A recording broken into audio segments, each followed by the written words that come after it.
Arco was first, right? Okay. You're ready to get out and get moving. And whether it's surfing, playing tennis, or hiking every path you can How many more races they got in their season? Can't have many. Essentials that are even more rewarding with the Bank of America customized cash rewards credit card. You can choose to earn 3% cash back on online Really, shopping, that many? which could increase to 5.2. They're gonna wrap up their year on Phoenix like that? Like West. National Series ends in Kansas. The essentials have never been more rewarding. Okay. Copyright So it's 2020 right. Bank of Wow, America. I don't think I realized they still had 6 more races left. Here we go. Hey, welcome back in. I'm Steve West with Matt Nicholson. John Myers taking a well-deserved weekend off. Should be back, I think, next weekend, all things being equal. Let's talk about this weekend's on-track action. It actually began last night with a two-race situation. We start off with the ARCA Menard Series, man. Yeah, ran the Henry Ford Health Systems 200. Actually got that right without stumbling one time. And when it counted, so congratulations. It was the same song, different verse for ARCA.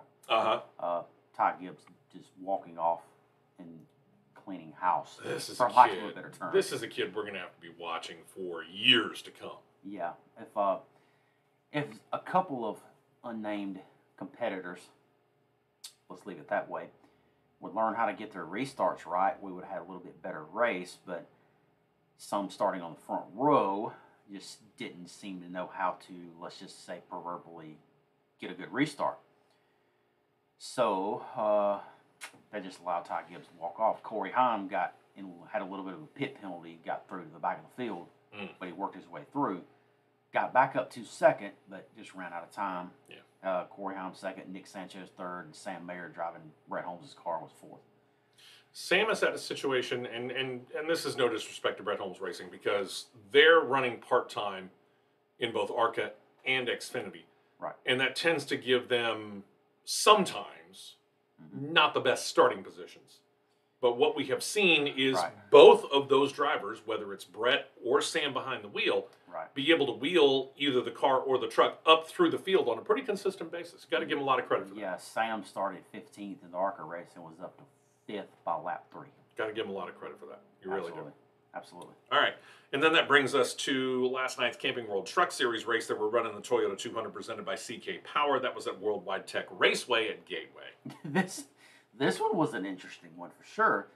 Towards the end of stage 2, for anyone that didn't see that, let's just say the racetrack went a little bit dark.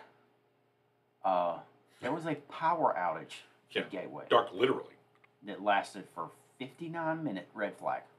I dealt with something relatively similar to this one night out at the old Birmingham International Raceway. We were out there, we were running, had the lights flipped on, and we had just gotten done with one race. We got lucky on this. We had just gotten done with one race. And the lights blew out from the infield light stand that went down towards turns 1 and 2. And it took them a little while to figure out what to do. In the end, they kind of rigged it using jumper cables. Oh, boy. Don't suggest that. No. But it got us through the end of the night, and when we went to turn the lights off, I was told, turn the lights off over here first, because I had control of those up in the tower. Yeah. And I turned the lights off over in turn 1. They waited 5 minutes, and they still said that for all intents and purposes, the jumper cables that they used to link the lights to the power supply were molten lava hot. So yeah, I've kind of dealt with something like this. There is, we have a long-standing thing here at this show, the Championship Racing Network, which says we don't like to speculate. Now, every once in a while, we'll throw it out there and we'll tell you, hey, we're just going to speculate here for the fun of it. And usually that's playing around with this driver going to that team. Yeah. We would not ever, and our friends at the Motor Racing Network, and quite frankly at the NBC Sports Network, are both a little guilty of this. They went off starting to speculate about what caused the power outage. Yeah. Let's just let me just say this. The MRN guys in Gateway last night were in rare form. We'll say that. And that's an understatement. Started to speculate accidents here, accidents there, whatnot. It ended up being actually a transformer fire that the track president, Chris Blair, verified. Yeah. And put it out on his social media, which I think was appropriate to do. Mm-hmm. He verified it himself. Yeah. So, and then that shut everybody up quickly. Yes, as it should have. Yeah, that's an understatement. We'll just leave it at that. Yeah, we'll leave it at that for sure. But then the race picked up at the end of stage 2. I think it was 20 laps to go. I fell asleep before the end of this race was even completed. It went late into the night. It went really late into the night. But the top 10 finishers from the Toyota 200 presented by CK Power, Sheldon Creed was your winner, leading 142 of the 163 laps. That's to put it mildly, that's dominant. Yeah. You had Matt Crafton in second, Ben Rhodes third, Stuart Friesen fourth, Johnny Sauter with the top 5 after making a crew chief change. Yeah, wow. You had Chase Purdy bouncing back from having to deal with protocols. Let's say that. In sixth, getting her first top 10 of the year, Haley Deegan was 7th. Carson Hocevar 8th, the Halston Wayne Self 9th, and Jack Wood rounding out the top 10. All right. And that's the first race of the playoffs. That's race number 1. Does this move Creed on? I forget. Creed does move on. Yeah, he's moved on. He does move on. Later today, not the playoffs, as we still are building towards them in the Xfinity Series. They've got Michigan International Speedway all to themselves. They're going to run the New Holland 250. You'll hear it on MRN Radio and see it on the NBC Sports Network beginning at 3:30 p.m. Eastern, 2:30 p.m. Central Time. Tonight, we go back to Worldwide Tech Raceway at Gateway as the NTT Data IndyCar Series gets prime time coverage for the Bomarito Auto Group 500. That'll air on the IndyCar Radio Network and NBC Sports Network, 8 p.m. Eastern, 7 p.m. Central Time. And that goes back to what we were talking about in segment number 1, where in that rookie battle, it's still tight between Scott McLaughlin and Romain Grosjean. As we began the year, Grosjean said he wasn't going to run any of the oval track races. Well, guess what? He's tested, and knowing how close he is in the rookie races, he has decided to run the final oval of the year tonight. We'll see how good he does in traffic. We saw how good he did in practice. Now we get to see how good he does in traffic. And then tomorrow belongs totally to the NASCAR Cup Series, as does Michigan International Speedway, as they run the Firekeepers Casino 400. MRN and the NBC Sports Network have your coverage beginning at 3 p.m. Eastern, 2 p.m. Central Time. All right. Let's get into some news here. Let's talk Cup Series. And let's talk Indy on the road course. And let's talk the end of it. As we noted, the cleanup and removal of curbing in Turn 5, things got rolling again.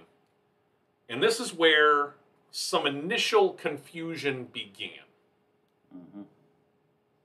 Here's actually how it happened. On the track, on the green, as the green is being shown, going into Turn 1, Chase Briscoe actually overdrove Turn 1 on the restart and had to run through the grass. He got back onto the track technically with a short-lived lead, but he was slow. He ended up giving it up to Hamlin before he got back up to speed and back in the same position he started in, second place, just behind Denny Hamlin. We mentioned this during the recap. Later, as Hamlin leads the pack through Turn 7, Briscoe's tapping his back bumper. He's telling Hamlin, hey, listen, I'm faster than you are. The problem is that the last time he tapped Hamlin, Hamlin was coming out of the corner, and on the accelerator, it got him loose and spun him. The 11's out, puts Briscoe into the lead.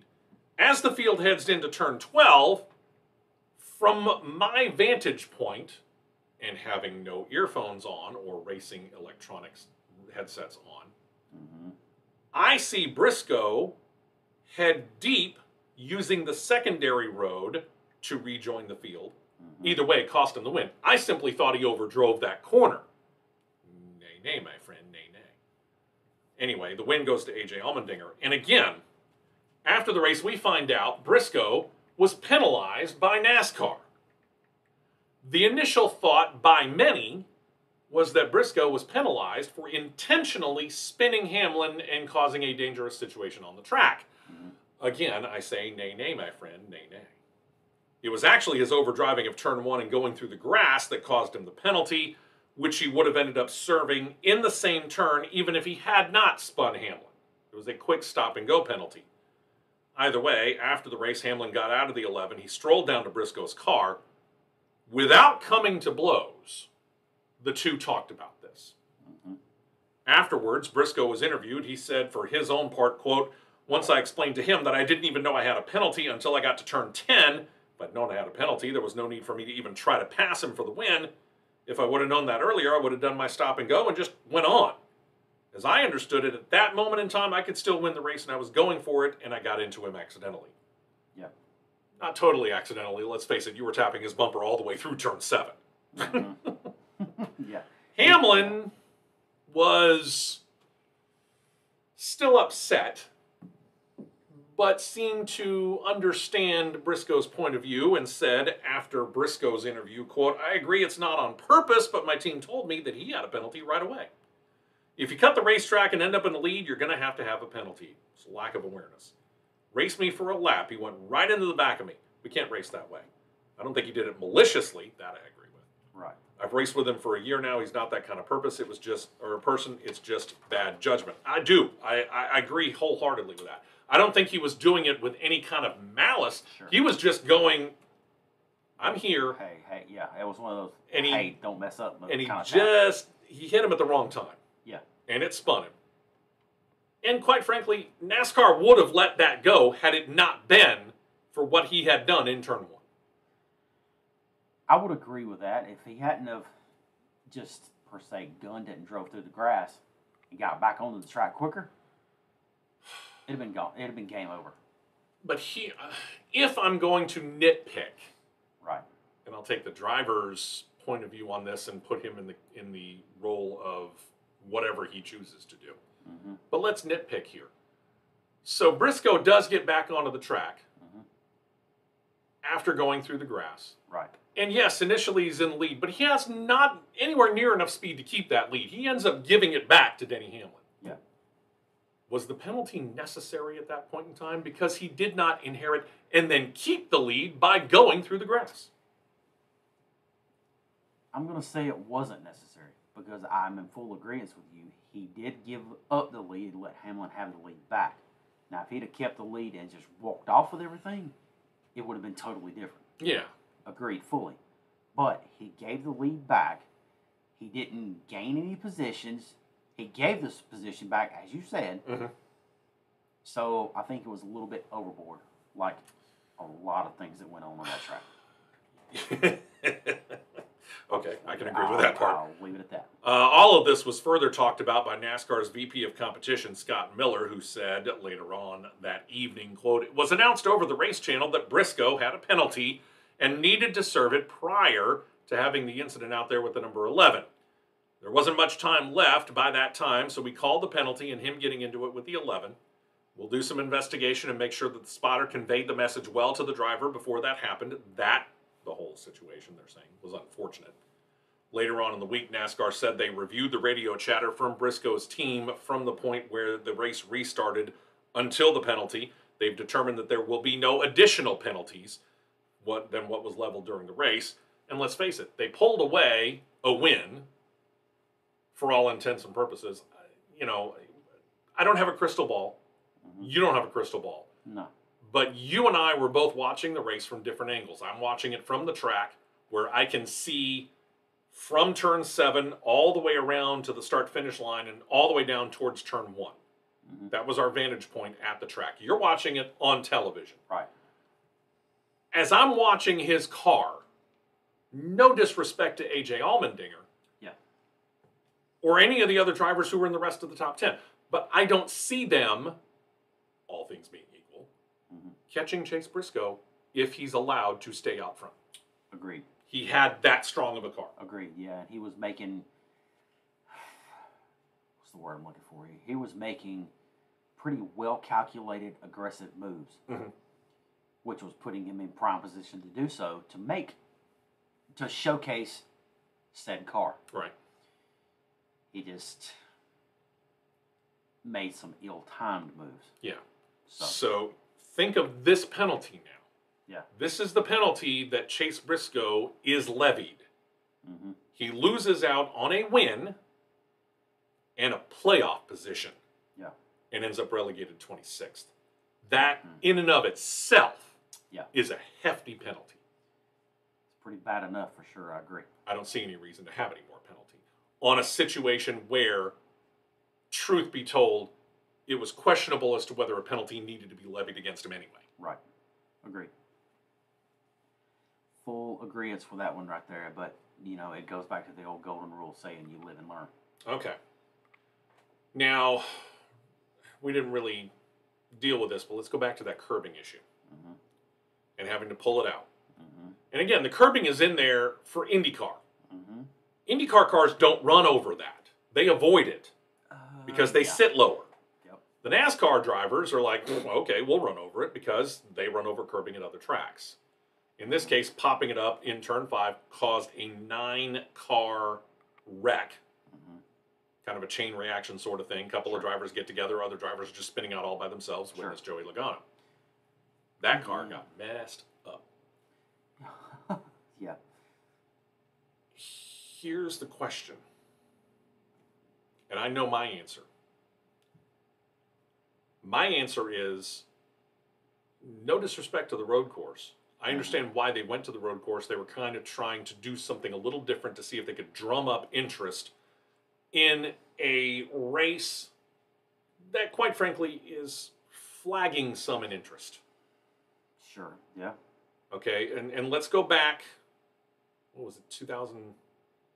I think we talked about this a little bit last week, when the Goodyear tires were effectively just crumbling into powder in about 10 laps. Yeah. And every 10 laps, NASCAR's throwing a competition caution so they come down and get new tires every 10 laps. Yeah. Ever since then, attendance at the track and television audience for Indianapolis Motor Speedway has been dropping off pretty consistently. Right. This was NASCAR trying to bring some of that interest back. Right. It's superficial. I tend to agree with Denny Hamlin. I tend to agree with Kevin Harvick. I tend to agree with some of these other drivers who said, this is the Cup Series. This is the top level of our sport. Mm-hmm. If you're going to put us in Indianapolis, put us on the oval. We need to take a break. You've heard my opinion. I agree with them. I think they need to be on the oval. When we come back, Matt Nicholson will give his opinion on that right here on CRN. Stay right here for more championship racing.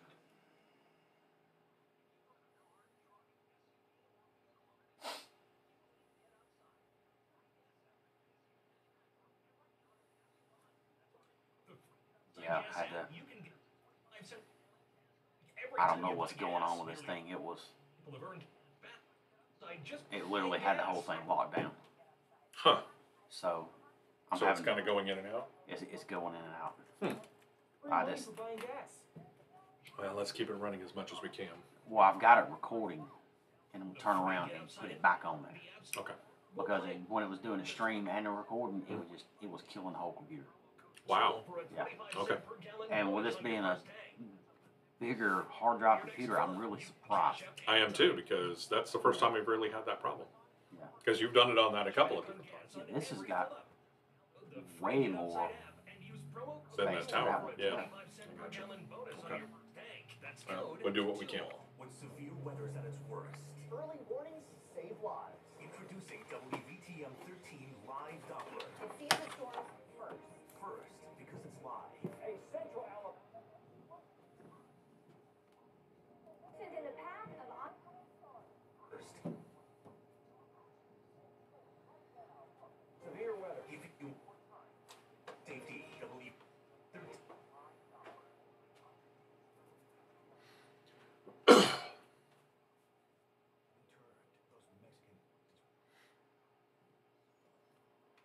they take that worn nacho cheese. There's nothing left. In a fight-for-sick world and the nacho fries we love, So either we fight together or we fry alone. or will the monsters devour us all? Get your nacho fries today while you can. Never tried nacho fries. And participate in US Be glad you haven't. Well, They're terrible.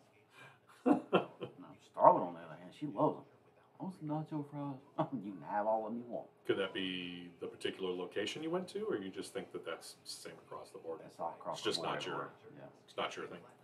it's not. Well, and I got to thinking about it last night because I saw a television ad for it. Hey, I work in television. What do you want? Yeah. But I got to thinking about it when I saw that TV ad, and I'm like, I don't really think nacho fries are enough to make me go to Taco Bell. It's not that big of a pull. No, it's not. We're back for more racing action on the championship. Hey, welcome back in, and give us a moment here and let us tell you about our good friend Michael Hart and his company Ox Foundation Solutions. Here in East Central Alabama, where we are live on our flagship station, Thunder 92.7, it is overcast with a pretty good chance throughout the course of today in Alabama, 70% chance again, of having a pretty good storm. And in August, sometimes those storms can be really, really heavy. And this exacerbates a big problem with your house if you have any kind of foundation problem. I'm talking about cracks in the brick, basement walls, or your sheetrock. That could lead to water standing in your basement or crawl space, which is not a good thing, or even just as bad, damp floors that are there, which left untreated over time cause things like black mold or worse. Yeah. And there are other things that you could look out for. Slanted floors, maybe you're dealing with sticking doors or windows as you try to open or shut them. These are things that you need to be watching out for because these all could be, they're not guarantees, but they could be signs that you have a problem with your foundation. And if you do, you need to get that fixed. Because, again, this is one of those things where with the weight of a house, dealing with ground that is, well, it's giving way to all that weight, it ain't going to fix itself.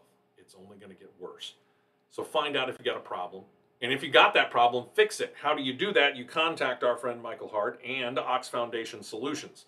You call him at 205-362-6419, or you email Mike at oxfoundations.com. You set up an appointment. He'll come out.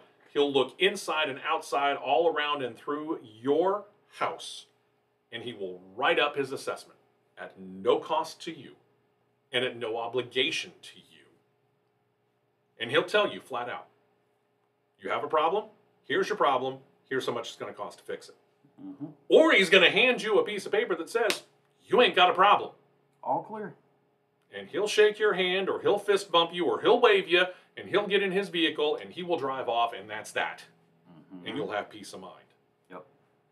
But let's go back to that situation of, you have a problem, here's what the problem is, here's how much it'll take to fix it. Yep. If you have one of those situations, remember this. Mm-hmm. Tell him you heard about it right here on CRN, and mention the promo code WEST, W-E-S-T. You'll get 15% off of that quoted total that he just handed you in that no obligation, no cost written foundation assessment. Nice. Can't beat that. Set up the appointment now, 205-362-6419. If you're anywhere in the state of Alabama, he can come and he can check out your home. Or email him, Mike at oxfoundations.com. Set up that appointment, and remember that promo code WEST for 15% off if, and we hope you don't, but if you have a problem. Yep. All right. So back to Indianapolis, dealing with that curbing issue. And it's not just because of the curbing issue. Mm-hmm. Had a conversation, Yeah. and I was up there with some friends of ours who are members of the trucking company TMC. Sure. And if TMC sounds familiar to you, it should. They are one of Michael Annette's biggest sponsors. Why? Because the Annette family has ties to TMC Trucking. Mm-hmm. So every year at Indianapolis, whether it's the Indy 500 or the NASCAR weekend, Sure. they tend to do a company thank you and have drivers and all kinds of other members of the organization be able to come to the race. Mm-hmm. Well, we were able to kind of tag along with that. Right. And I talked with one of the employees Mm-hmm. for a little while, Mm-hmm. and he's a little right on this. And I don't mean any disrespect to the track, Indianapolis Motor Speedway. Mm-hmm. Because Indianapolis Motor Speedway is like very similar to Wrigley Field or Fenway Park or Right. Lambeau Field. It's one of those destination locations in sports. It just has that historical, holy cow history not only smacks you in the face, it punches you right in the nose. Mm-hmm. Yep. But somewhat to the discredit of the Holman George Company, Mm-hmm. when they built the pagoda and they built all those stands on the inside of the front straight of the oval, Right. it ruined the sightlines. I was wondering that. And I was wondering how it got an effect to them based on where your position was in the front stretch stance. Yeah, you have to position yourself very carefully Mm-hmm. to be able to see significant portions of the track. Right. Now, we had great place Saturday for the Indycar and Xfinity doubleheader, where we were up at the very, very top, and we were only about 2 sections to the turn 1 oval side of the start-finish line. Yep. Which was a nice viewing point, but from that point, everything along the back stretch was blocked by the pagoda. Shocker. So really, all we could see was when they entered the oval in turn 2. And remember, they're going backwards from the way that they would go around the oval. They're coming the opposite way. Mm-hmm. So we got to see them coming onto the track around turn 2. We would lose them for a moment, hidden by the grandstands, going through the little infield section, and then we would catch them again as they're coming out onto the front straight. Gotcha. Sunday, we moved several sections towards turn 1 Uh-huh. and sat way up at the top again. Yeah. In this case, we're not really blocked by the pagoda anymore, Mm-hmm. but the entirety of the grandstands and the pagoda kills everything until they makes that turn on turn 7. That's when we picked them back up. And then we could see them pretty much the rest of the way, all the way around until they got around to turn 1. So it killed everything from out of 6 all the way down the back stretch to 7. He was able to pick them up in 7, 8, 9, 7 through 14. Pretty much. We'd lose them from turn 1 to about turn 6, 7. Which is not an insignificant amount of area, considering the fact that the curbing problem that we were talking about was turn 5. So we missed all of that. Wow. We had to see that on the television screens that were posted up around the track. Right. Okay?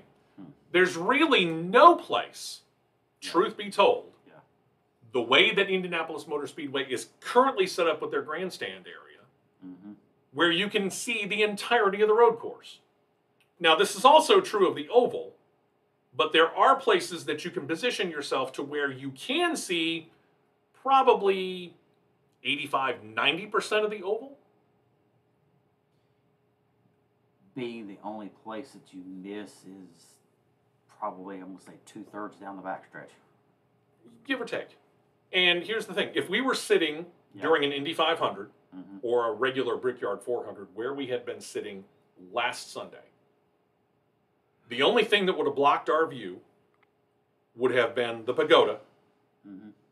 and some trees that are in the back stretch, because you might have not have known this, but there is an area of the infield that does include, I can't remember whether it's 3 or 4 holes of a golf course. Brickyard crossing.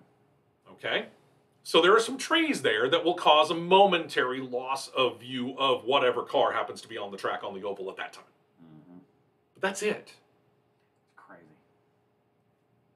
And again, this isn't a Roger Penske problem, because this is what he bought. He bought this track and he hasn't built any new grandstands. Now, he has renovated some, but he hasn't built any new ones. Right. This is a Holman George situation where they tried to maximize the number of seats that they could possibly do. And I get it, Sure. but it did. It ruined the sightlines.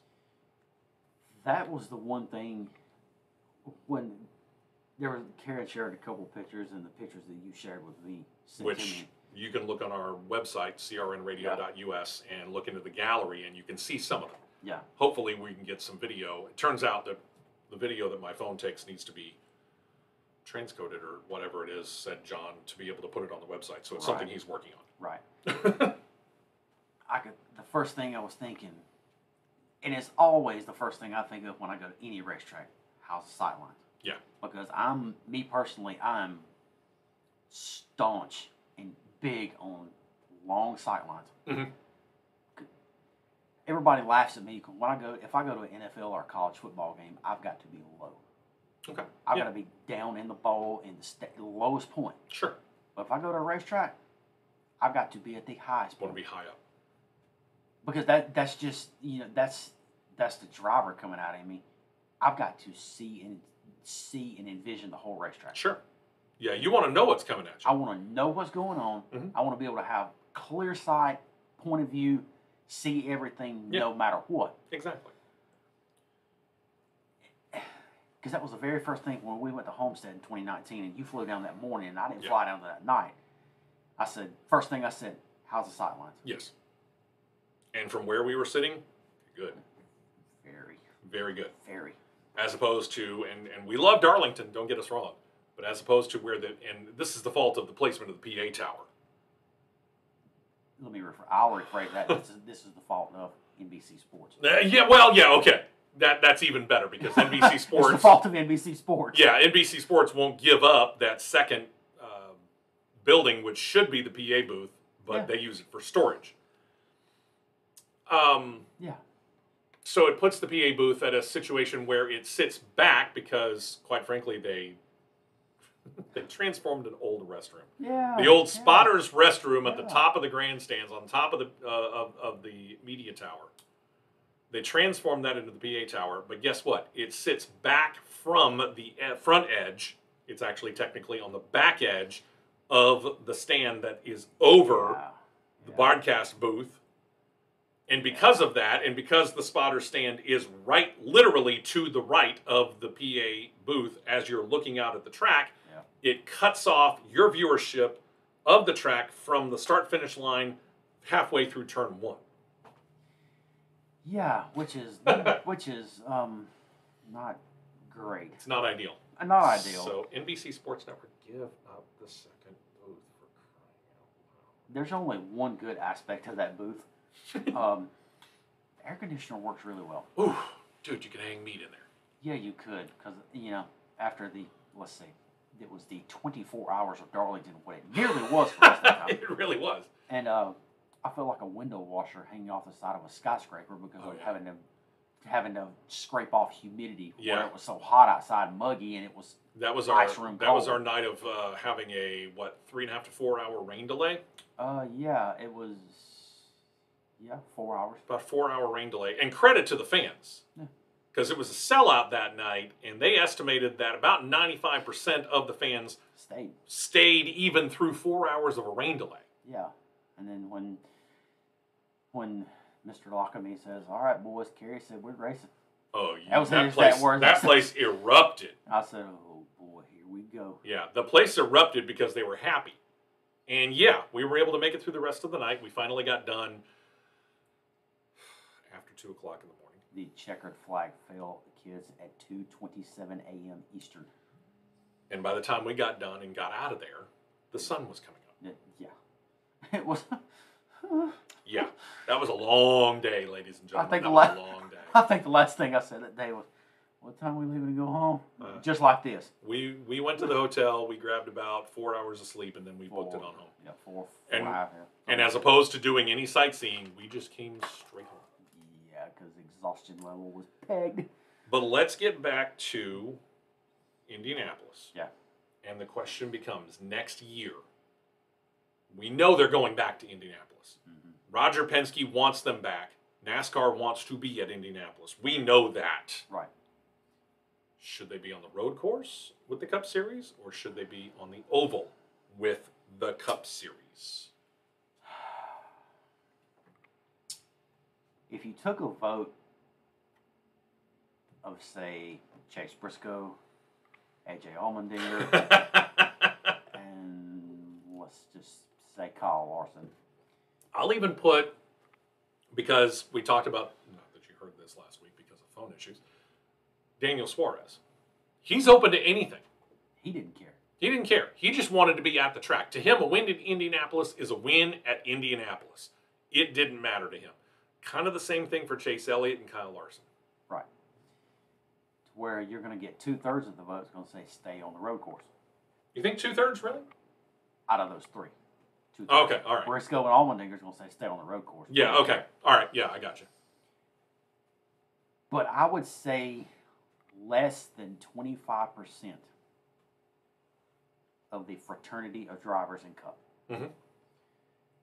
want to be on the road course. I have said put him back on the oval. I said it just before the break, which actually was quite a bit ago, as it turns out. Where do you stand? I'm in full agreement. Put it back on the oval because, quite honestly, it's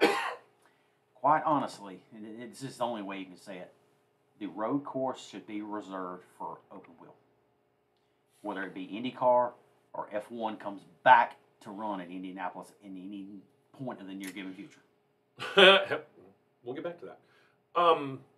Foreshadowing. Would you take Xfinity Series off of the road course, and put them onto the oval? Considering the fact that you're eliminating probably any chance of having a NASCAR IndyCar doubleheader weekend. I would leave Xfinity on the road course because they actually, quite honestly, put on a much better show on the road course versus the Cup cars.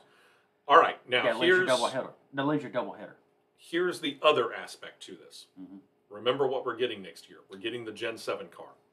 True. And to a driver who has test driven the Gen 7 car, they all agree this will be a better road course racing car than the current generation car. Because it's basically a de facto IMSA car. True.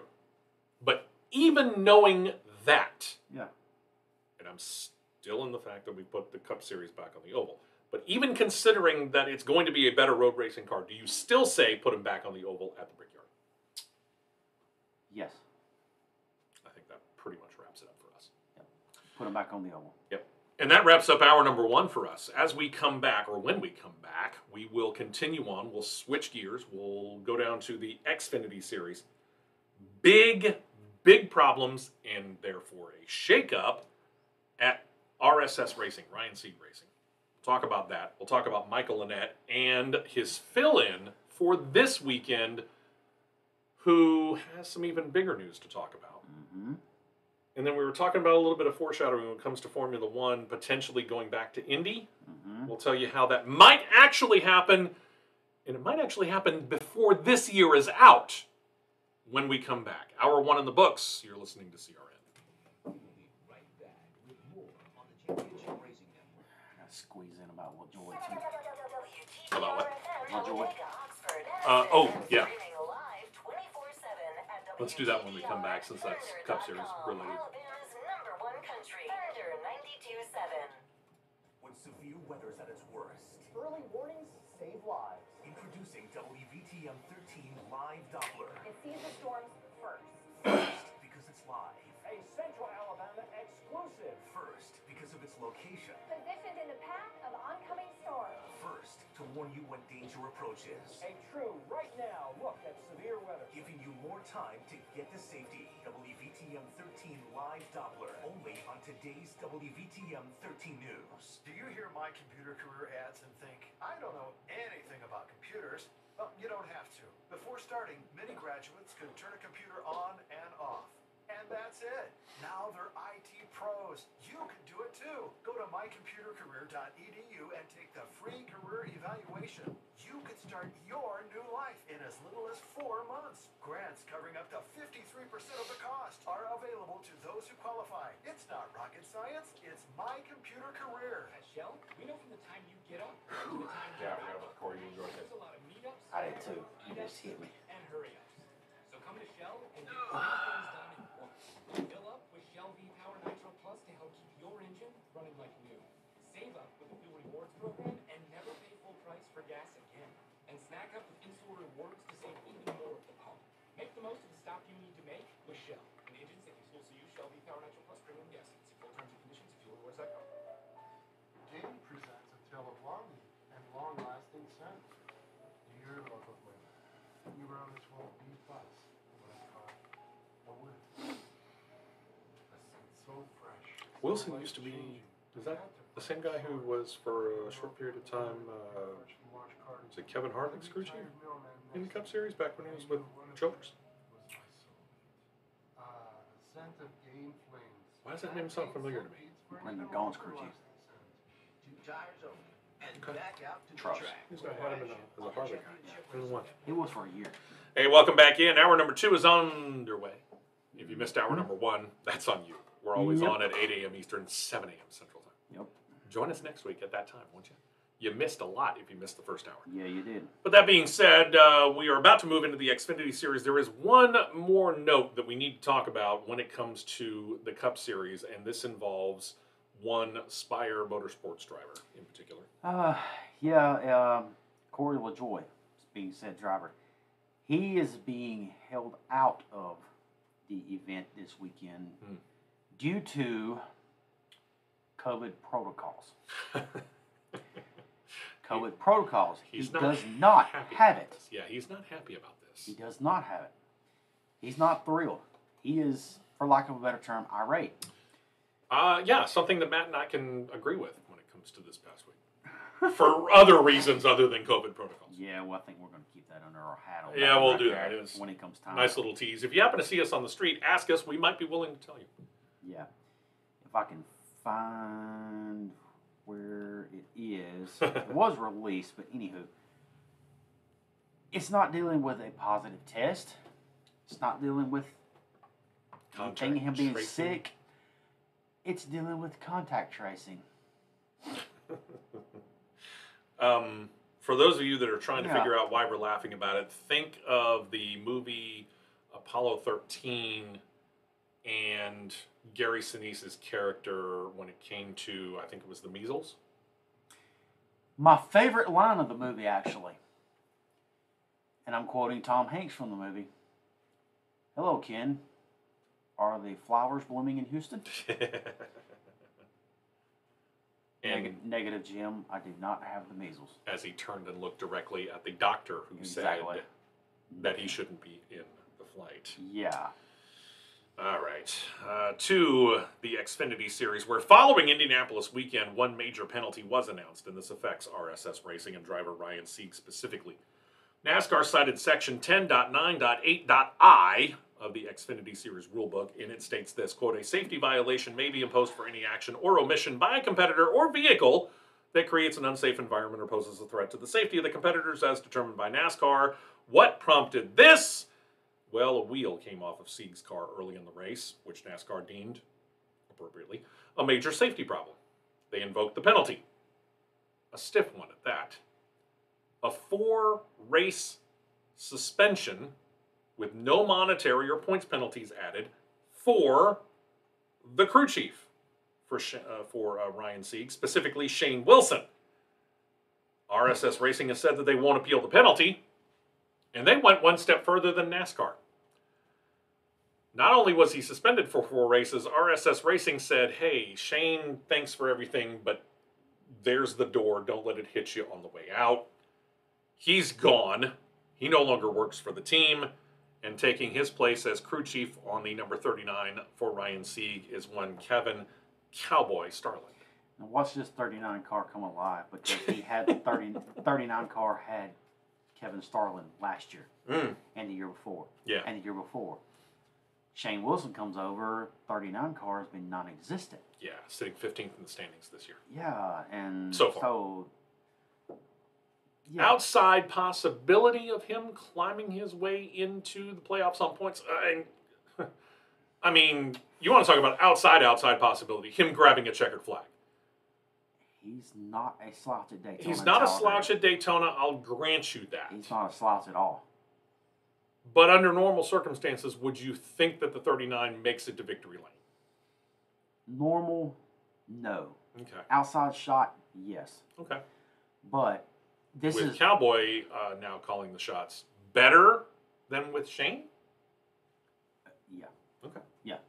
I think that's probably the most important part. But this one part of the rule book I have a disagreement with.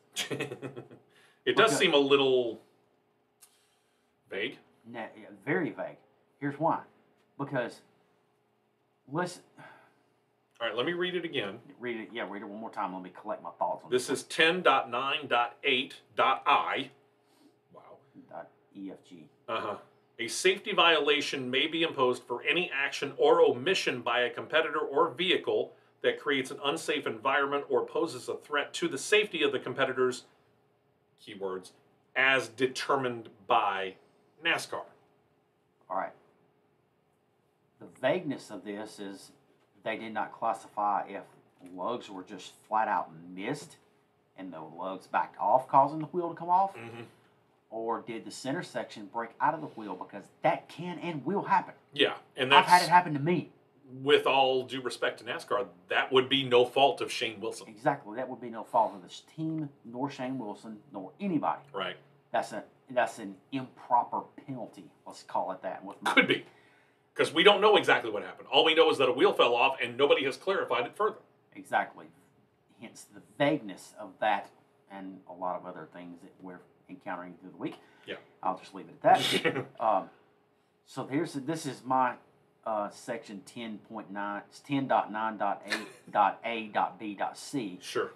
Be clear cut on what the penalty is and what caused the penalty. That goes back to, I don't know, let's say the testing of the next-gen car, specifically the crash test that was done out of Talladega Superspeedway. Yeah.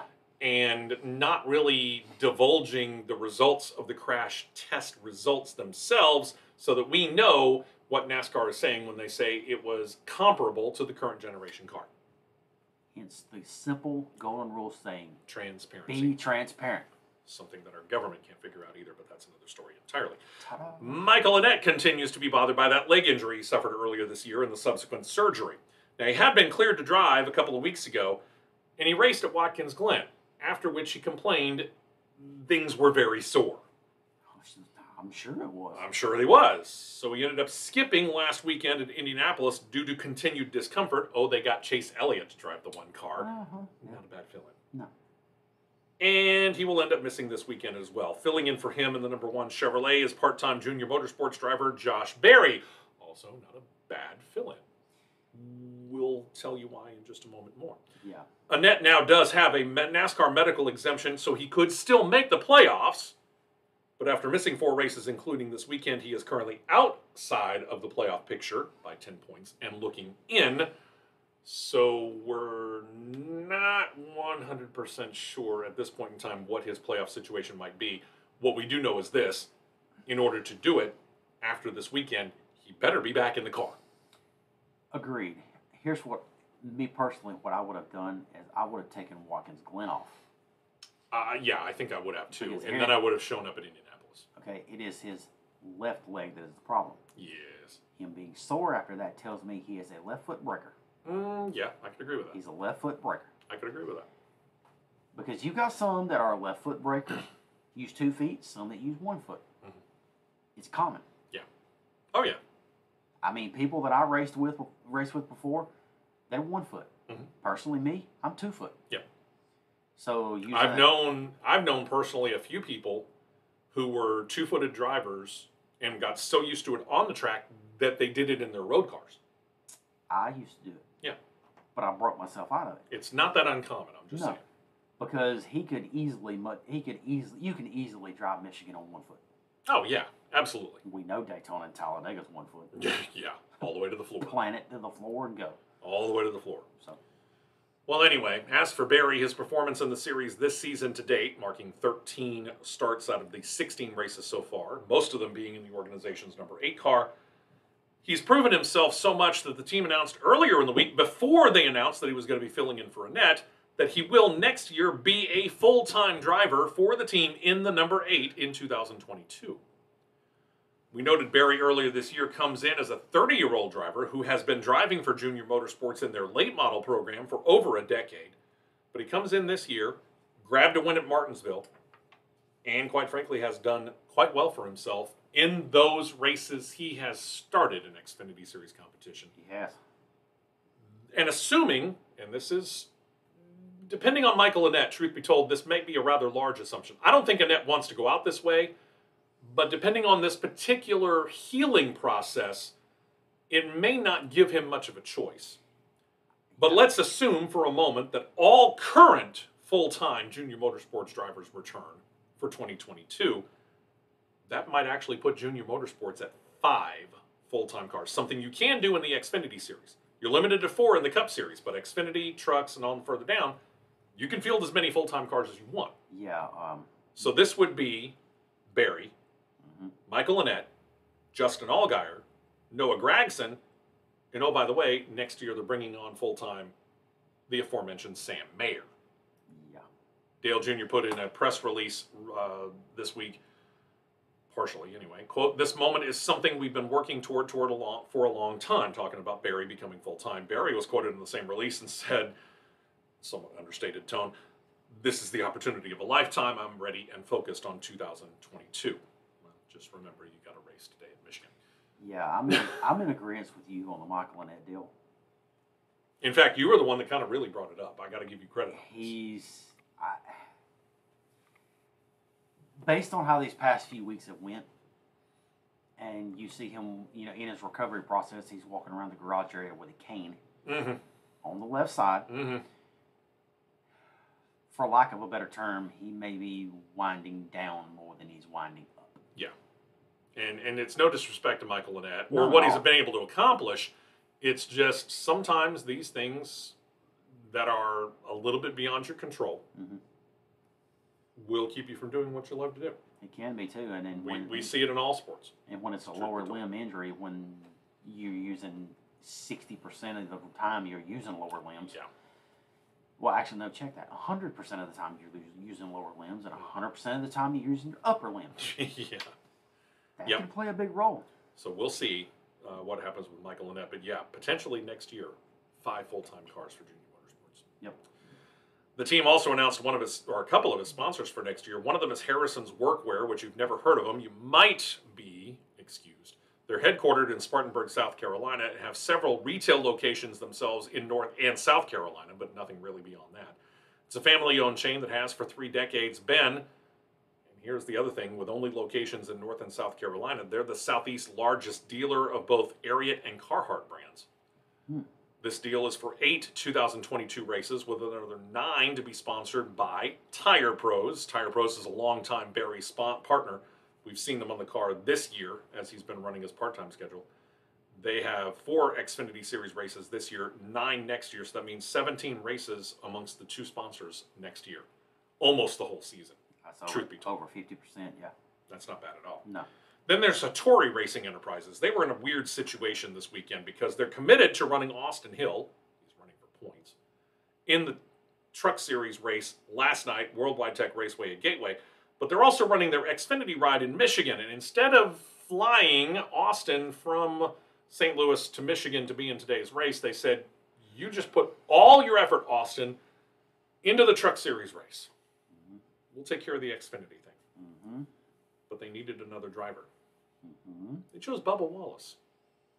Wallace is going to drive that number 61 later today. Marks his first time running in the Xfinity Series since 2017 when he was driving for Roush Fenway Racing. Yeah. Wallace does, in his history of competition in the Xfinity Series, have 85 starts with a best finish of 2nd, which took place at Dover. That was in 2016. Not a terrible choice for Michigan, considering Wallace has had some decent success at Michigan, winning a couple truck races. Sure. So it was a good call on his part, number one. Number two, does this in any way give him even a minor assist for tomorrow's Cup Series race? Answer to question 1, good call on Shigi Hattori.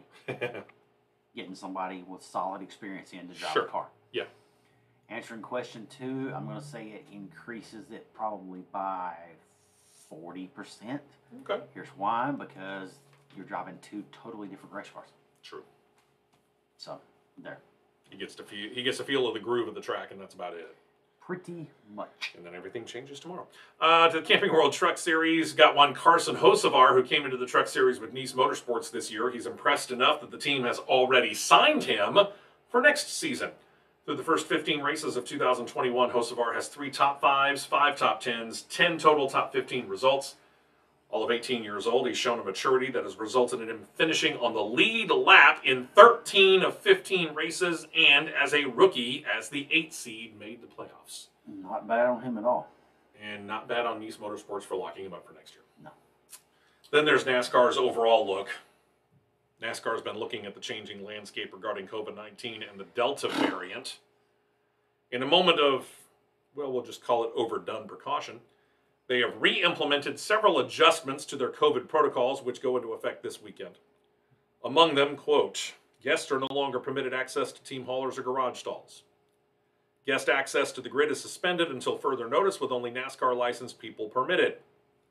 Drivers are prohibited from going into the suites.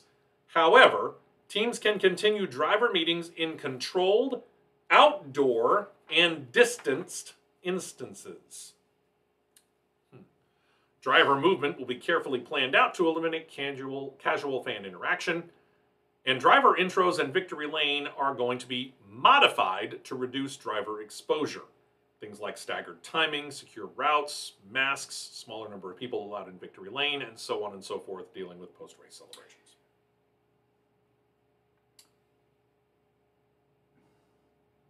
I'm picking my words here. I know I'm picking my words. You're looking for the proper ones. I can see it. This was the very, very first thing when I saw a camera locked onto the pit road area at Worldwide Technology Raceway at Gateway in St. Louis, Missouri. Yeah.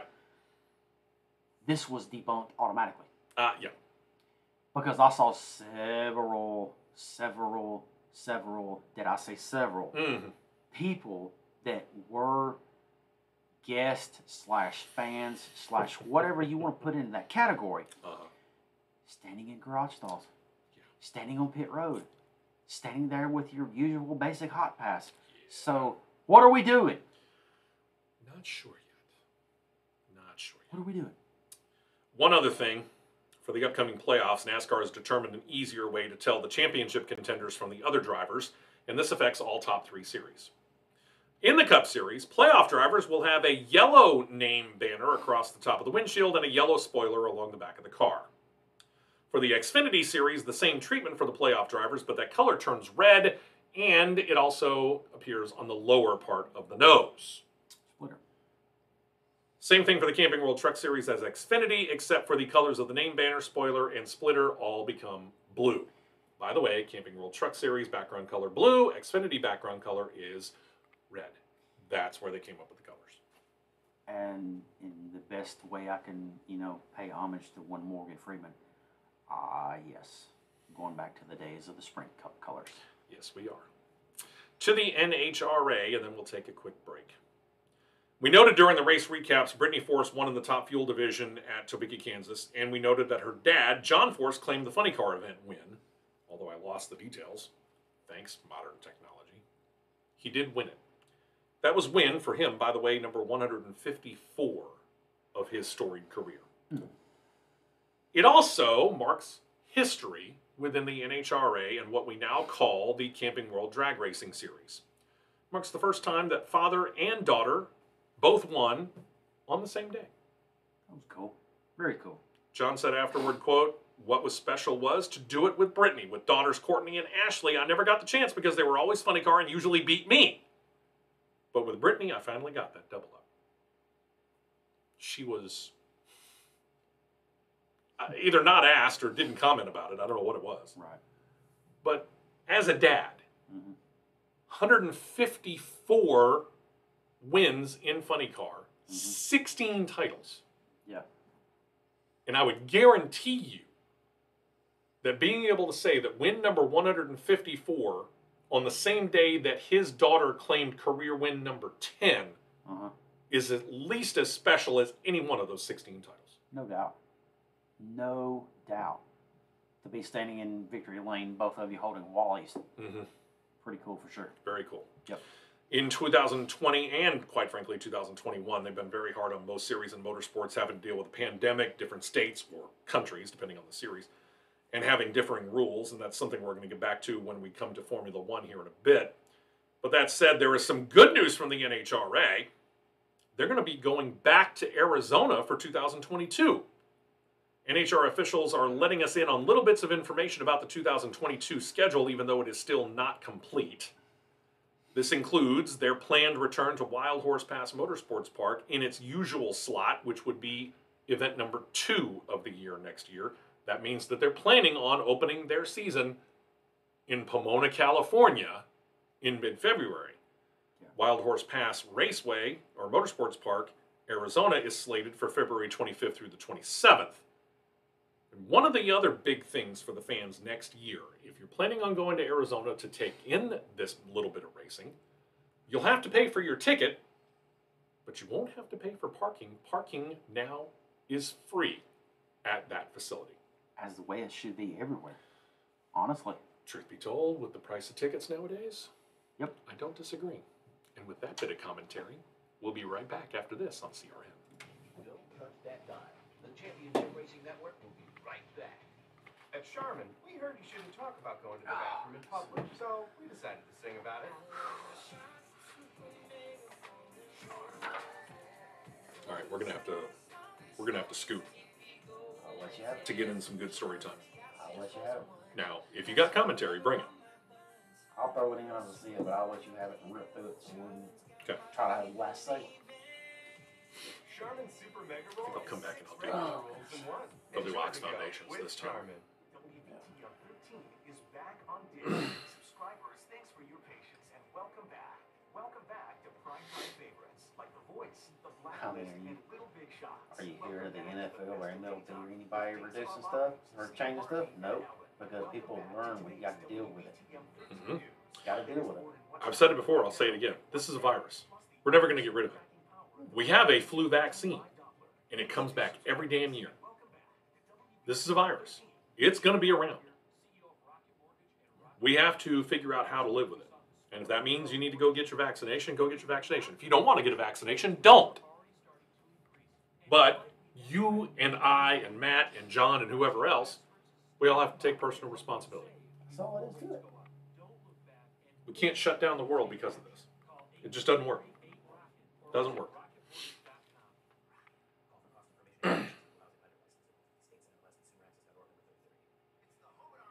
A lot more important stuff in the world going on than having to worry about, oh, we got to hold each other's hand and Yeah. this, and we got to stop stuff because everybody's getting sick. Well, when you look at clear-cut black and white numbers, when there's only there's less than 2,000 cases of the flu Yeah. everywhere, yeah, Mm-hmm. recorded data, Yeah. yeah. I think we're calling a lot of the regular flu COVID. Which Got a couple of names and a couple of pieces of way to contact said names that you're going to want to keep in mind, especially if you own your own home. Or more importantly, if you're still paying on your home. Because you're going to want it to be around for a while. Mm-hmm. I'm talking about Michael Hart, and I'm talking about Ox Foundation Solutions. The phone number is 205-362-6419. The email is mike@oxfoundations.com. Why is this important to you if you own your own home, or more importantly, if you are still paying a mortgage for said home? You want it to be around for a long time for you and your family. And you want to make sure that the foundation is solid. And I'm not just talking about the ground underneath the home. I'm talking about how it's affecting the way that your house was built. Because if that foundation starts to go in even just a corner, it affects the rest of the house. Things like outside, you see cracks in your outside walls. Inside the house, not only will you see cracks in what would be the outside walls, but the sheetrock as you go from, I don't know, the kitchen into the dining room, or the bedroom into the hallway, or into the bathroom, or wherever. Maybe there's damp floors. Maybe you're having a hard time opening or shutting windows or doors. All of these could be signs that you got a foundation problem. And if you live anywhere in the state of Alabama, Michael Hart and Ox Foundation Solutions can come and check it out for you and tell you at no cost and at no obligation to you if you have a problem. And if you don't, you got it on paper and that's that. But if you do, you can trust Michael and you can trust Ox Foundation Solutions to be honest and straightforward with you. I've worked with him. Matt's worked with him. John, our absent today producer, has worked with him. We all vouch for Michael as a straight up, straightforward, honest guy. If you've got a problem, again, have him come out anywhere in the state of Alabama, check out the house, and if there's a problem, on that piece of paper, he will have detailed what the problem is, what it's going to take to fix it, and how much it's going to cost. But then there's that deal. You mentioned that you heard it right here on the Championship Racing Network. And you mentioned the promo code WEST, W-E-S-T. That gets you 15% off of the total quote that he just gave you. That's not an insignificant amount of money. Not at all. Especially when you're talking about the potential for repairs in the multiple thousands of dollars. I mean, if it's $1,000 repair, 15% off saves you $150. If it's a $10,000 repair, it saves you $1,500. Which is big. So remember that when you contact Michael and have him check out your house, again, at no cost and no obligation to you anywhere in the state of Alabama, call him at 205-362-6419 or email him and set up that appointment at mike@oxfoundations.com. Don't forget that promo code WEST for 15% off if there is a problem with your home, and tell him you heard about it right here on CRN. To Indycar. And with his win last weekend, Will Power, as we noted during the race recap, notched his 40th career win. It breaks the tie he was in with a name you've probably heard, Al Unser. Al Unser can also, among his 39 wins, claim 4 Indy 500 wins. Power's got 1 from 2018. That Indy 500 win, though, is one of 6 wins at Indianapolis for Power. So not only now has he broken the tie with Al Unser on the all-time IndyCar wins list, when you look at 6 wins at Indianapolis Motor Speedway alone, he's tied for the winningest driver ever at Indianapolis Motor Speedway, regardless of how it is configured. You want to know who he's tied with? It's a NASCAR driver. It's Kyle Busch.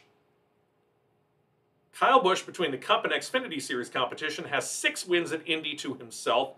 All of them came on the oval. He's got 2 Brickyard 400 wins and 4 wins in Xfinity Series competition. Will Power likes Indianapolis. Oh, yeah.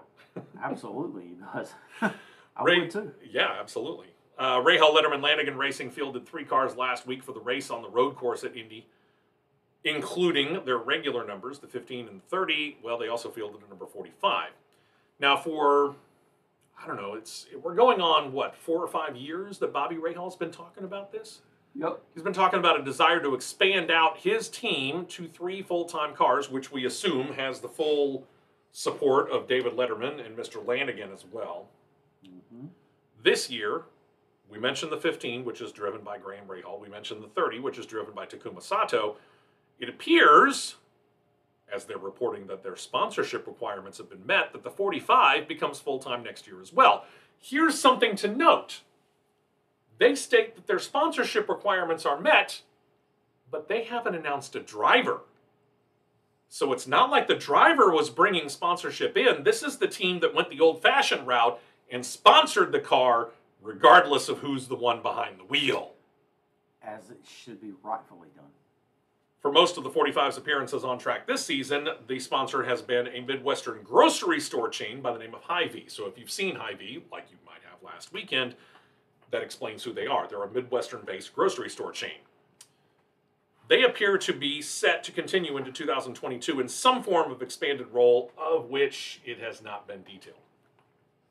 The driver has also not been named. Some of the candidates from this year include Santino Ferrucci, who has had the most drives in the 45 this year, but he's been concentrating on Xfinity Series competition. Last weekend at Indianapolis, it was Alpine F1 Academy driver Christian Lungard. There could be others. Depends on who becomes free agent after the season, potentially as well. Oh, by the way, there was a specific F1 driver who was spotted around the Rahal Letterman Lanigan garage while at Indianapolis last weekend. You might have heard of him. He's a Formula One driver named Alex Albon. The ride is slated to compete in the 3 final races of this season. Other drivers are expected to come in and try out in that car. So we know that they're planning on 3 cars. We know one of them is Graham Rahal. Remember, the name of the team is Rahal Letterman Lanigan. Graham Rahal's really not going anywhere until Graham Rahal decides, I'm getting out of the car. So he's locked into the 15. But it appears that things might be changing on the 30 as well because, while it hasn't officially been announced, Racer.com started reporting in July that it appears Takuma Sato might be out of the 30 in favor of one Jack Harvey, who has been racing this year for Meyer Shank Racing. And, oh, by the way, had a top 10 finish at Indianapolis last weekend. Mm-hmm. He did. For 2021, Jack Harvey is kind of part-time. Meyer Shank Racing has already said we're going to go a different direction. That left Jack Harvey kind of free agent. For the driver who won Rahal Letterman Lanigan in Indy 500 just last year, this seems an odd move. Yeah, it does, unless there's the aspect of the age factor coming in. Unless Sato's getting ready to hey, I'm getting ready to hang it up. Who knows? Although he hasn't announced it yet. He has. And quite frankly, True. neither is RLO Racing. True. So there's a lot still to play on this. Quite a bit still to play. But in regards to that third car, I don't see it being Santino Ferrucci, because Santino Ferrucci is having a little bit too much fun in these stock cars. And I don't see it being Christian Lungard. I don't either. I think he's going to stay right where he's at, because he's going to want at least to give it his best shot to get into Formula One. Sure. I could not disagree with him on that. I mean, that's... But we have seen what is, for all intents and purposes, a revolving door at Red Bull. It wouldn't surprise me if Alex Albon decides he's had enough of the spinning revolving door and gets out. It would not shock me. But then again, at the same time, Romain Grosjean is kind of on a one-year deal. He is looming out there, and it is rumored. He's been rumored to be connected to a couple of different seats next year. Not just Rahal Letterman Lanigan Racing, but there's that other team over there that doesn't really have a win this year that goes by the initials AA. And I'm not talking about Alcoholics Anonymous. No. Just saying. Yep. Meantime, also for 2021, no major series scheduled to race at Iowa Speedway, making some of us, including us right here on the show, wonder if the track was just going to be shuttered. Turns out it's a one-year hiatus. Indycar has confirmed, hey NASCAR, hint, hint. Indycar has confirmed they're going to return to the short track in the town of Newton, Iowa for a double-header weekend next year. That means a Saturday and a Sunday race. With sponsorship from the aforementioned Hy-Vee supermarket chain, IndyCar has said that race weekend, July 23rd and 24th. There's a kicker to this that I uncovered yesterday. Go for it. The racetrack was leased out from NASCAR to Roger Penske. He's leasing the track to do this. Ha. Not on a one-year deal, for an extended deal. I'm just saying, NASCAR. You did a great job. In fact, you did probably more than what I ever would have expected when it came to going to road courses. I'd been calling for a third for a long time. The fact that they go to 7, okay, I'm fine with that. I like road course racing personally. I know for some people it's not their bag. They'd like to go back short track racing. Ladies and gentlemen, I present to you Iowa Speedway, which was designed by Rusty Wallace to be very, very similar to Richmond. And that it is. So, Hint, NASCAR. So possibly by the end of 2022, I'm not going to rule it out that you see Roger Penske stroke a check and buy the place. Let's do it. I like the idea. And then say NASCAR, come on. I mean, wouldn't that be the ultimate? All right. Speaking of tracks making a return, we switched to Formula One, and some good news who still want to see, myself, and I know that you do too, the Dutch Grand Prix return to the schedule. It is set to do just that. It was actually set to come back to the schedule last year for the first time since 1985, but because of COVID-19, they postponed it. With the resurgence in the reports of infection due to the Delta variant, there's been some concern about the rest of the World Traveling Series schedule, but Dutch Grand Prix officials earlier this week stated the race is going ahead as planned, but they do say they will have a reduced number of fans in the stands, most landing on about 2/3 capacity. The race is the second race back from the summer break that we're currently in, which finally ends next weekend. Next weekend will be the Belgian Grand Prix, then the Dutch, and then they go to Italy for the famed Italian Grand Prix. But that being said, while the Dutch Grand Prix is going to run, the Japanese Grand Prix will not. Race organizers there said that, quote, ongoing complexities, unquote, we'll give you the full quote in a minute, related to the COVID-19 pandemic is the reason, to nobody's shock. The race was also canceled last year due to the pandemic and was celebrating a planned return as part of a 3-race slate in October that was going to team them up with Russia and Turkey, not necessarily in that order. Formula One released a statement that said, in part, quote, following the ongoing discussions with the promoter and the authorities in Japan, the decision has been taken by the Japanese government to cancel the race this season due to ongoing complexities, there's that term, of the pandemic in the country. Formula One's now working on the details of a revised calendar. Let's get into that here in a second. And we'll announce the final details in the coming weeks. The plan is to try to find an event that can take Japan's place on the calendar. Gee, I wonder where we could go in North America. Well, that's one thought. Yeah. There is a Formula One ready, read grade what? 1, I think it's called? That'd be grade 1. Grade 1 track in India that has been mentioned as a possibility. They've mentioned Qatar, which would mean you'd have to go back to the Middle East. I don't know as they necessarily want to do that, but I think if you flipped a couple of dates, you might be able to make it work. And there's been talk about back-to-back races in the United States, because we know that the U.S. Grand Prix at Circuit of the Americas is going to happen. Maybe the week before, they go to Indy, which Roger Penske has already been vocal about the fact that he wants to bring Formula One back there because, well, if you have a long enough memory to remember 14 years ago, 2007, an Indycar on a, well, let's just call it not finished paving project race, it was a debacle. It left a bad taste in Formula One's mouth, so bad that they pulled the race until people built Circuit of the Americas, and we came back in 2012.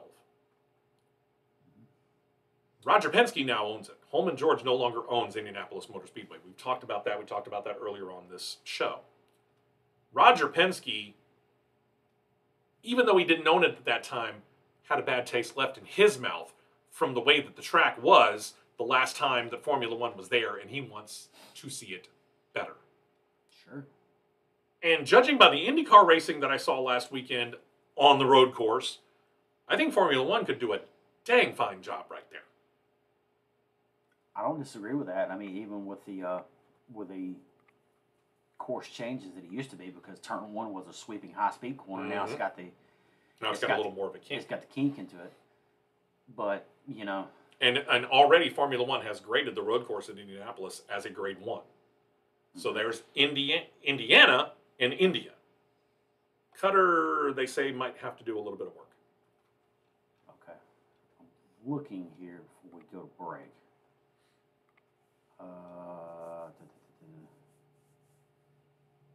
The Qatar track is not listed on the grade 1 tracks. Yeah, like I said, they'd have to do some work. The grade 1 tracks you have going from top to bottom: Yas Marina, Suzuka, Sochi Autodrome, Silverstone, Shanghai Circuit, Sepang, Red Bull Ring, Nürburgring, Motorland. They're not going to Germany. We know that. Motorland Aragon in Spain. They're not going to Spain. Nowhere in Europe is they're going. It's either going to be Asia or North America. Yeah. Moscow, Marina Bay in Singapore. Here's Qatar right here. Lusail. That's the name of it. That was the one that we're talking about. Lusail, yeah. The Kimi Ring in Finland, Kuwait Motortown, Korea International, Jeddah Street Circuit, Istanbul Park, Indianapolis, Agora Drive in Russia, Hungary Ring, Hockenheim Ring. They've already got Miami Gardens as the grade 1 track listed. Wow. Fuji Speedway, Dubai Autodrome, Fioriano in Italy, Circuit de Jerez in Spain. I think Dubai was one of the other ones that was mentioned as a possibility. Zandvoort, Paul Ricard, Coda, Gilles Villeneuve, Spa, Magny-Cours, Monaco, Valencia, Barcelona, Chang International Circuit in Thailand. There's India, the Buddha International Circuit. That's the one that they were talking about. And according to what everything I've read, drivers love that circuit. Yeah. Baku, Bahrain, Monza, Carlos Pace, Autodromo Carlos Pace, Imola, the Mugello, Algarve and Portimao, Portugal, Mexico City, Estoril in Portugal, and then Albert Park, which we know is out of the question. Yeah, they're not. They're already going into their Asian/North American swing here. Yeah. Turkey, Russia, Japan was the plan. So it'll still be Turkey, it'll still be Russia. They'll keep it in Asia. Malaysia's probably out because I think things are a little bit too testy. Mm-hmm. India is a good possibility. Somewhere in the Middle East is a possibility. But I know, again, this is Formula One. They want a big presence within the United States of America. Sure. And there sits Indianapolis ready to go as a grade 1 F1 track. All you got to do is just make sure that the scheduling works out right, give them enough time to travel from Russia to the United States, and you got 2 back-to-back races here. And truth be told, you're not really cannibalizing ticket sales off of Texas because it's Indiana. We know they're not going to Canada. Right. Yeah. Canada's already closed everything down. Yeah, Canada's out. So it's quite frankly, to me, no disrespect to India, right? To me, it's the United States or bust. Sure. Maybe I'm playing a little homerism here and wearing my red, white, and blue. Again, I'm not trying to denigrate India, but I'm just thinking if this is Formula One saying and backing up what they have been saying, that we want a bigger presence within the United States of America where we're playing backseat to NASCAR and Indycar. Right. Whereas in the rest of the world, they're the #1 motorsport series. Mm-hmm. Here in the United States, they are backseat to, at the least, NASCAR and IndyCar, and potentially the NHRA. Right. They want a bigger presence. Here's your opportunity. This has been handed to you by Japan on a silver platter, engraved with "Go to Indy." Yeah. Roger Penske wants you. The people in Indianapolis will turn out in droves to see Formula One back. Yeah. No doubt. It's all laid out. This road has been paved, as has the track. Don't be scared of going back to Indy Formula One. Right. Do it. That's our commentary from right here at CRN. Stay right here for more on the Championship Racing Network. When severe weather's at its worst, That's an interesting layout track. We got. It sees the storm. Is it Buddha? Yep. Whoa. That's Buddha? Yep. Positioned in the path of oncoming storm. 1, 2, sweep, 3, the That's hard. quite the sweeping turn. And then you got that long straightaway, kind of a mini hairpin, and another pretty good straightaway there. Yeah. It would be an interesting track to watch. No doubt. I'll give them that. But you know what? If India wants a race, you got a grade 1 track, start fighting for one. It's not like Liberty Media isn't going out there trying to find more and more races, and they've already talked about how they want to be in Asia. That's on India.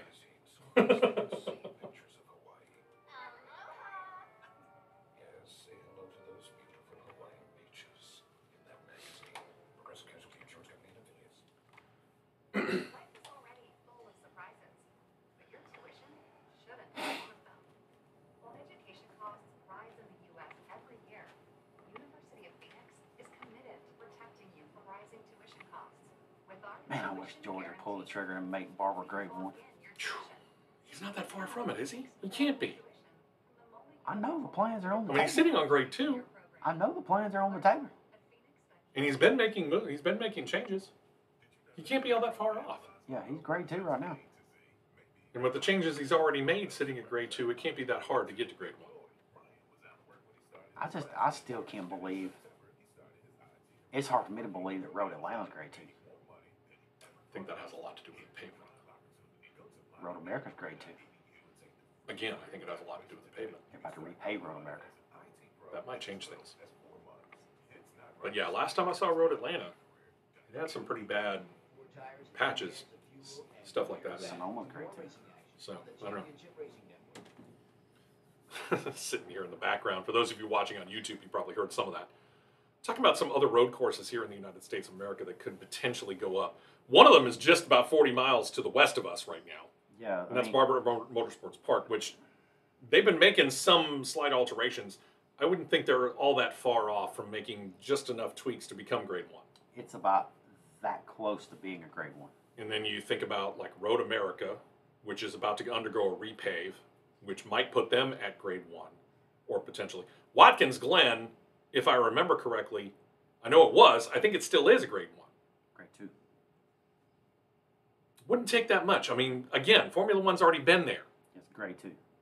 Formula One's already been there. It shouldn't be too much to turn Watkins Glen into a Grade 1. Just touching on them real quick. On the Grade 2 tracks in the United States, Barber, Belle Isle in Detroit. That's a Grade 1? Grade 2. Okay, thank you. Lime Rock Park, Grade 2.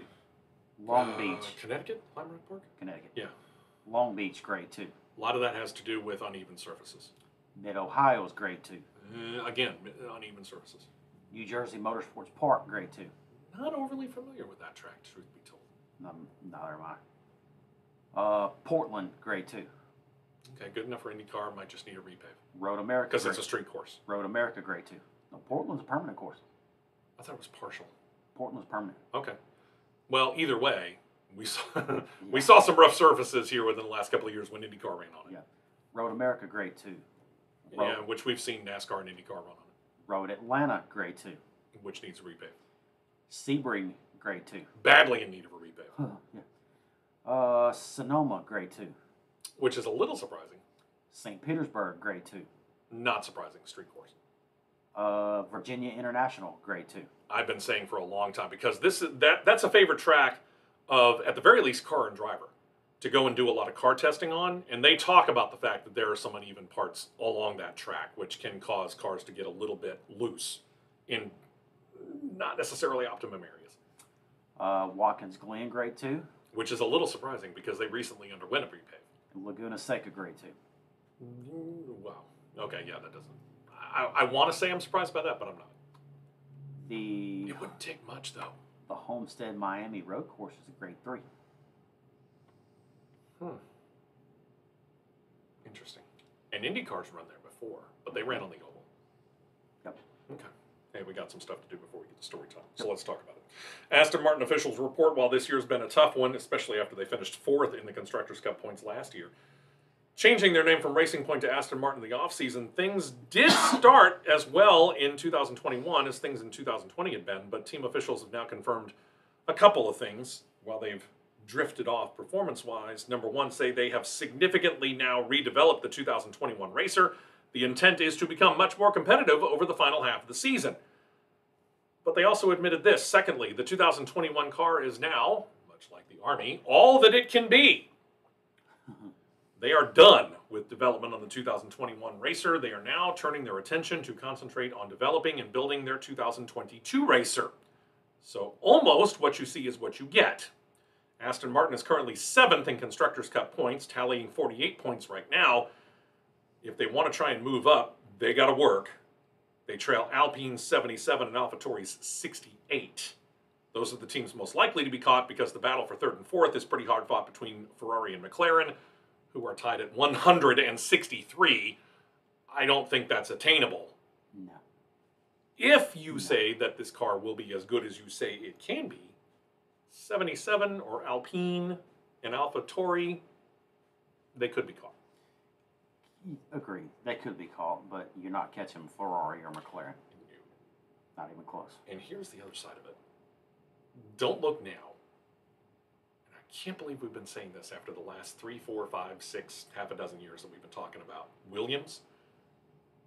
But watch out for Williams. They're getting sneaky. They are. They're getting sneaky. They are.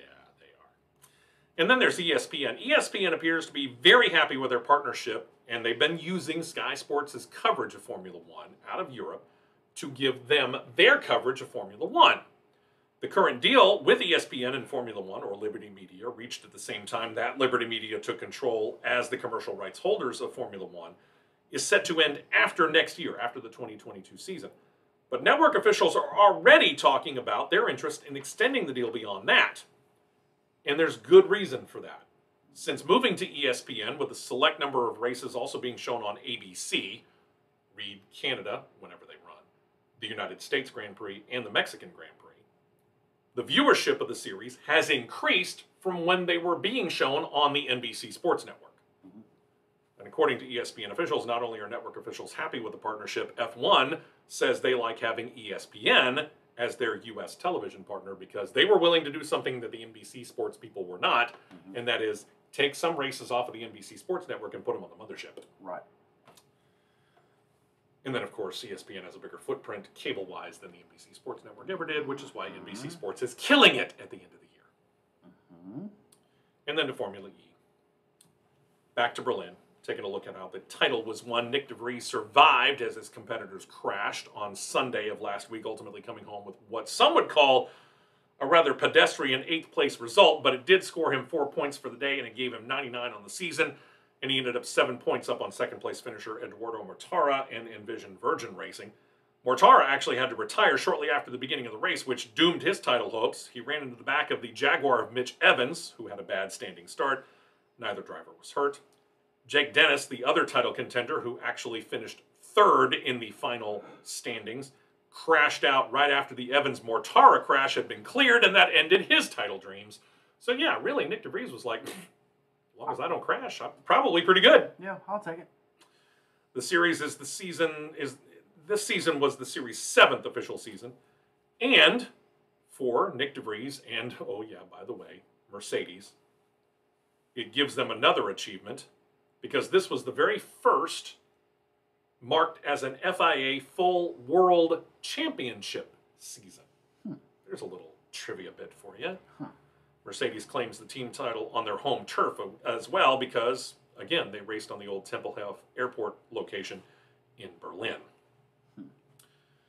And then there's this from Mercedes. Nothing like bowing out while you're on top. The entries in Formula E will look different next year, which is season 8. Audi is now done. And now the team that literally just won the championship from both the driver and team standings have announced they are leaving the series. And they only got into it for season 6. They got a win in the final race of season 6, and then saw everything come together for titles for driver and team for this year. But here's the strange thing. Mercedes hasn't totally closed the door on continuing in Formula E. They just really don't want to be the title owner. They would like to be a tech contributor to somebody who might actually want to come in and buy and take control of said operation. Which brings me back to a story that we came across last night from Racer.com talking about the potential of a second, maybe, U.S.-owned Formula One team. It appears that no less than Michael Andretti has been on a couple of doors in and around Formula One saying, hey, listen, we might be interested in coming in. Apparently, they've talked to Haas F1. Apparently, they have talked to Alfa Romeo. Alfa Romeo has an Andretti tie because Mario Andretti drove for Alfa Romeo for a little while when he was over running for Formula One. This ought to be an interesting situation. We'll keep an eye on it for you and let you know. Especially if he does not get into Haas F1. Right. And right now, Gene seems pretty happy. Would he take on a partner? Maybe. Junior partner. Because I think Gene Haas wants to keep majority ownership. I'll say that. Yeah. At least for now. I think he wants to keep majority ownership. I think he would probably, and I'm speculating here, but if I'm Gene Haas, judging from what I'm seeing so far, if I'm Gene Haas, I'm going, go over and get majority ownership in another one and let's have 2 U.S.-based teams. I think he'd be rooting for that. And he's not wrong. Time will tell. He's not wrong. All right, so last week, unfortunately, for those of you that were listening to our flagship station, you didn't hear me because for some reason the phone link went kaput. So anytime I talked, if you were watching the YouTube feed, and we invite you to do that, go to YouTube, look Championship Racing Network, subscribe, it's free. You heard me. But if you were listening on the air, you didn't. Right. And apparently that was for like 2/3 of the show, and we apologize. Yeah. But we had a great trip up. Good. We talked about this earlier on. Sightlines have been ruined. Yeah. But at the same point in time, you go on to those grounds, and Roger Penske's done a nice job of kind of redoing the area in and around the tracks. Really, really well done. But the history just hits you hard. It doesn't slap you in the face. It punches you in the mouth. Because you look at that track surface, and you see Mario Andretti's win. You see AJ Foyt. You see Dale Earnhardt. You see Jeff Gordon winning the first Brickyard 400. All of that is for a race fan. And I'm just talking about a generic race fan. I'm not talking about a specific NASCAR, Indycar, whatever. I'm talking about just a race fan. You see those images come to life. And you can actually go to the museum, which is in the infield, and you can see some of those cars. You hear Tom Carnegie. You hear Bob Jenkins. Oh, gosh, You hear yes. those voices, yeah. Which, by the way, fantastic job honoring Bob Jenkins. Amazing job honoring him. Good. Loved being there. Nice. But yes, in modern day, admittedly, the sightlines are not the most optimal. But again, this is one of those things. You're going to Wrigley Field as much for the reason of going to Wrigley Field as to watch a baseball game. Yeah. Or you're going to Fenway Park, not necessarily to watch the Red Sox as much as you're just to be there to just take in the experience of being in Fenway Park. Just to say I've been there. Or Lambeau Field in the NFL, or, some of these facilities, regardless of what the sport is. Mm-hmm. There are just specific facilities that just scream history. And let's face it, among all the motorsports venues in this country, it is Indianapolis Motor Speedway. No disrespect to Daytona or Talladega or Darlington or Rockingham or any of those. And we can all talk about them. And yes, you want to talk about history smacking us in the face. When we went into Darlington, wow. But Indianapolis ramps it up that much more. Mm-hmm. Just because of the prestige, not only here in the U.S., but on the world stage. Agreed. It was an amazing trip. I'd love to do it again. And if given the opportunity, I'd love to go for an Indy 500. Because I want to see not just the race, I want to see the pre-race activities. The pageantry. It's kind of like wanting to go to the Coca-Cola 600. I want to see it not just for the race, but for the pageantry of everything beforehand. The singing of Back Home Again in Indiana. The recognition of what the troops have done and are doing for this country. I want to go back. I will go back. Oh, I will go. Okay, I that's will the go kind in of trip it was. 27. On the way back, Mm-hmm. we stopped. And I have to stop every once in a while because still I'm not 100% recovered from having the triple bypass that I had. Sure. I've been able to stand for the last 2 hours. But if you've been watching on YouTube, I've been dancing around a good bit because my left leg is still not 100% recovered Sure. from where they harvested the veins, Sure. where they did that. Sure. So I had to get out. We had to walk from time to time. Got a nice little walk around the National Corvette Museum in Bowling Green, Kentucky. Sweet. Highly recommend this. Highly, highly recommend this. And at the very end, you come out through the gift shop. And then you step out, and you step out into this big hallway, and they had 8 Corvettes, brand new Corvettes, parked there, with 2 of them people in it, and people wearing Corvette shirts. This is part of that program where if you buy a Corvette, you can actually go and pick it up from the facility itself and drive it home. And we saw a couple of people doing that. Nice. Saw the color. If I were to buy a Corvette, I saw the color. Look it up. It's called Mist Red. I've heard of it, but I haven't seen it. You should see it in the sun. Wow. If you get the chance, National Corvette Museum and Indianapolis, both highly worth the trip. Cool. We'll be back next week. We think John will be with us then too. Hope you join us then right here, whether it's on our flagship Thunder 92.7 or YouTube. And don't forget about our website. Championship Racing Network.